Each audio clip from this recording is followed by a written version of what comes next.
ibihe byiza kuri mwese bakunze bahise mu ncamake mbaye kazo makuru agezweho muri aka kanya n'amakuru arugaruke kuri izi ngingo z'ingenzi zikurikira. Mu karere ka Kicukiro umusore yicishijwe amabuye, umukunzi we Ahita ajya muri coma ajyanwa kwa muganga igitaraganya. Naho polisi y'u Rwanda yerekanye abantu 11 bacyekwaho kwiba ibikoresho birimo mudasobwa ndetse n'inzoga ahantu hatandukanye mu mujyi wa Kigali. Ni mu gihe hanze y'u Rwanda muri Leta Zunze Ubumwe za Amerika umugabo witwaje intwaro yarashwe agiye kwinjira mu biro bya CIA, ni ikigo cy'ubutasi cya Leta Zunze Ubumwe za Amerika. Aya makuru hamwe n'andi ku buryo burambuye ni mu kanya, ntujye kure ndagarukanya kuramburira. Iyi ni si mu ncamake, naho njye nitwa Abraham Uwimana.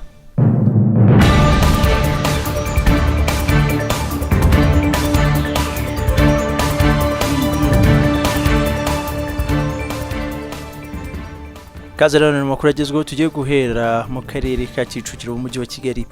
Umusore witwa Etienne ndacyabukura wo mu murenge wa Kigali mu karere ka Kicukiro yishwe atewe amabuye ari kumwe n'umukunzi we bateganyaga kurushinga ubwo bateguraga ibijyanye n'ubukwe bwabo. Agana saa 3 z'ijoro ryo ku cyumweru tariki ya 2 Gicurasi 2021 nibwo uyu musore ntacyabukura wari kumwe n'umukunzi we yatewe amabuye kugeza ubwo ashize mu mwuka. Amakuru ava mu murenge wa Kigali avuga ko yatewe amabuye kugeza ubwo apfuye hagana saa 3 z'ijoro ku kibuga cya Groupe Scolaire Bwerankori, ishuri riri mu murenge wa Kigarama, ari kuganira n'umukunzi we. Umunyamabanga nshingwabikorwa w'umurenge wa Kigarama, umubyeyi mediatrice, yemeye iby'urupfu rw'uyu musore. Avuga ko basanze ari kumwe n'umukunzi we barimo gupanga iby'ubukwe, basanga yapfuye, ngo bareba ahantu hose ngo bakomeza gushakisha, baza kumva ko hari abamuteye amabuye mu mutwe. Uwo mukobwa yahise ajyanwa kwa muganga kugira ngo yitabweho, mu gihe umurambo w'uyu musore wajyanywe ku bitaro by'akarere ka Gasabo ku Kicukiro, mu gihe iperereza ryatangiye ngo hamenyekane amakuru nyayo y'uru rupfu rw'uyu musore rwateye n'uyu mukunzi we guhita ajya muri coma akajyanwa ku bitaro. Twabaje n'amakuru yacu kandi ku cyumweru tariki ya 2 Gicurasi 2021 polisi y'u Rwanda yeretse itangazamakuru abantu bacyekwaho ubujura bwa mudasobwa n'inzoga, muri bo 8 bakurikiranyweho ubufatanyacyaha mu kwiba inzoga mu bubiko bwazo, abandi 3 baracyekwaho kwiba za mudasobwa ahantu hatandukanye mu mujyi wa Kigali. Igikorwa cyo kwerekana aba bantu cyabereye ku cyicaro cya polisi mu mujyi wa Kigali mu karere ka Gasabo, umurenge wa Remera.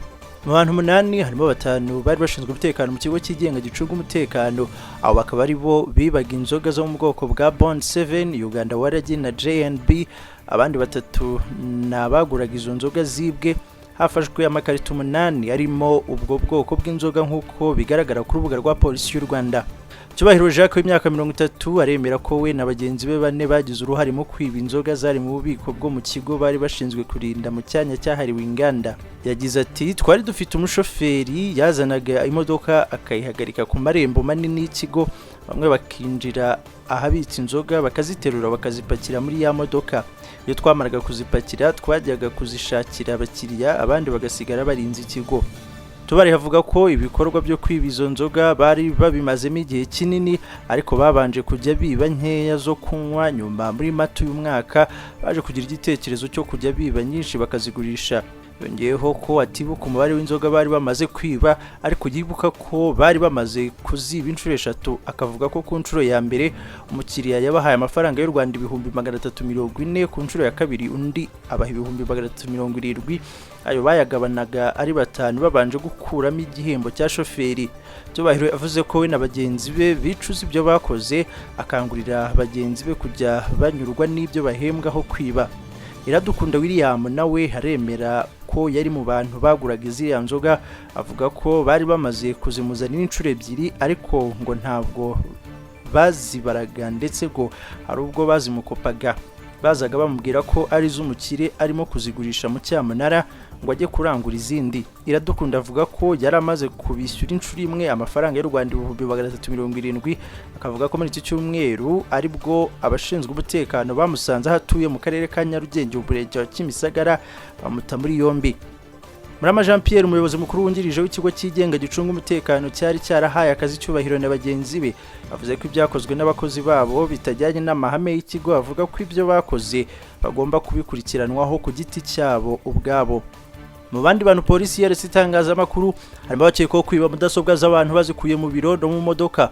Witwa Mbaraga Jean Pierre ari imberera ko mu minsi ishize yagiye muri kimwe mu bigo by'ubuvuzi mu karere ka Gasabo agiye kwivuza, ahageze acunga umukozi asohotse mu biro yiba mudasobwa indi yayikuye mu modoka ahantu.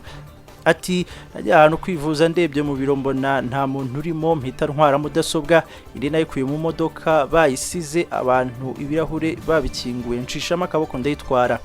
Mbaraga avuga ko izo mudasobwa zo mu bwoko bwa HP yahise ajya kuzigurisha. Iradukunda Pacifique bavuga ko waba ari mu karere ka Huye yaremera ko nawe yaguze imwe muri izo mudasobwa Mbaraga yaramaze kwiba.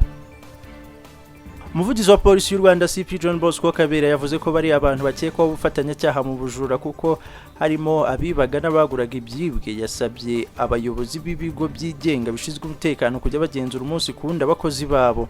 CP Kabera yakanguriye urubyiruko gukura amaboko mu mifuka bagakora bakirinda kwiba, ariko n'abafite akazi bakanyurwa n'ibyo bahembwaho kwiba. Yasabye abaturarwanda kujya bihutira gutanga amakuru igihe bibwe kugira ngo hashakishwe abajura kuko n'abafashwe byaturutse ku makuru yatanzwe n'abibwe.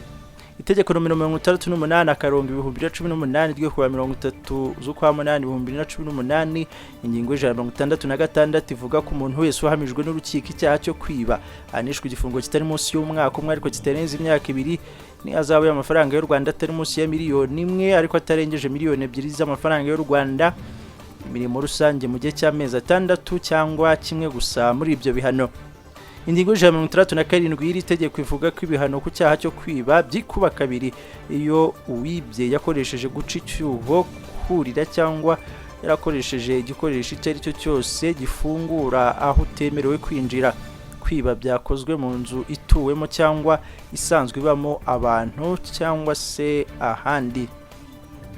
Reka dusoreze amakuru yacu ku makuru havugwa hanze y'u Rwanda ni muri Leta Zunze Ubumwe za Amerika.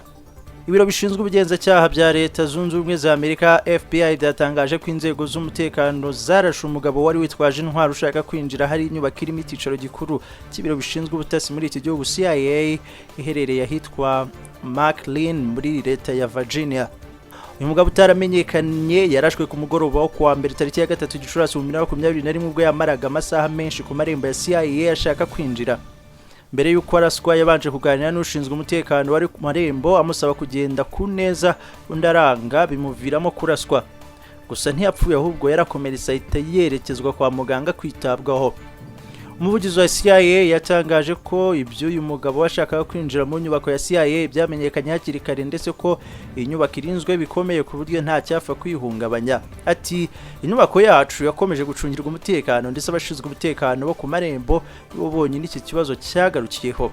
Umutekano w'iyi nyubako watangiye gukazwa bikomeye mu 1993 ubwo umugabo w'umunyapakistani Ayman Kansi yarasaga abakozi babiri ba CIA kuri iyi nyubako bagapfa, akarasa n'abandi batatu bagakomereka ubwo bari mu modoka bategereje guhabwa uburenganzira bwo kwinjira.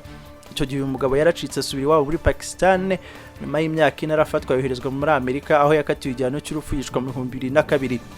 Muri icyo gihe abayobozi muri CIA bavuze ko umutekano ugiye gukazwa kugira ngo birinde ko haba ikindi gikorwa cy'ubugizi bwa nabi nk'icyo. Ibiro bya FBI biherereye i Washington byavuze ko kurasa umukozi w'urwego rwa Amerika urwo ari rwo rwose cyangwa umusirikare waho bifite uburemere bukomeye ndetse ubikoza akurikiranwa mu buryo bwihuse kandi buciye mu mucyo. Nsoreje amakuru nari naguteguriye muri aka kanya na amakuru ya isi mu ncamake. Niba utarakora subscribe nagusaba ubikoze kugira ngo nari bakuru yacu ajye takugeraho mu mbere nta gutinda. Nitwa Abraham w'Imana, amakuru kuri isi mu ncamake nakagaruka mugire amahoro y'Imana.